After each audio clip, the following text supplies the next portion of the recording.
કાર્યક્રમમાં અનંત પટેલના પ્રહાર બાળ વિજ્ઞાન પ્રદર્શન કાર્યાલયમાં કર્યા પ્રહાર બાળકોને શિક્ષણ ક્ષેત્રે શું આપ્યું તેવો સવાલ કર્યો છે। વાસ્તવમાં શિક્ષણ ક્ષેત્રે સુવિધા નથી મળતી અનંત પટેલનું આ કહેવું છે। રાજકીય આગેવાન હોવા છતાં બાળકો માટે યોગ્ય કામગીરી નથી થઈ।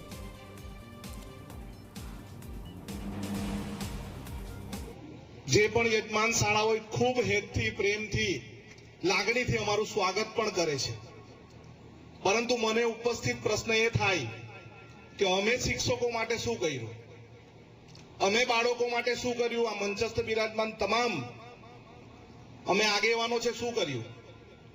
તો અમે છેલ્લા કેટલાક વર્ષોથી મધ્યાહન ભોજન છે તે કોઈ એજન્સીને આપી દીધું। અમે કેટલાક વર્ષોથી કોઈ ગાંધીનગરથી એજન્સી આવે અને શાળા એક્સેલન્સીના નામ પર એક શાળાને 80 લાખ રૂપિયા મળે અને એ માત્ર કલર કામ કરી જાય, ફ્લોરિંગ કામ કરી જાય, શૌચાલય બનાવી જાય, કમ્પાઉન્ડ વોલ બનાવી જાય અને એના ત્યાંના આચાર્યને કે ત્યાંના આગેવાનને કોઈને પૂછતા પણ નથી।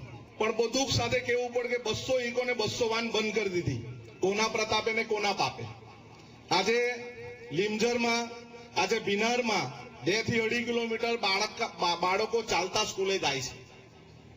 એવી પરિસ્થિતિ અમે આપી ત્યારે એમ થાય અમે આગેવાન તરીકે કે એક રાજકીય માણસ તરીકે સન્માનના ભૂખ્યા છે, પરંતુ કામ આપવાના ભૂખ્યા નથી।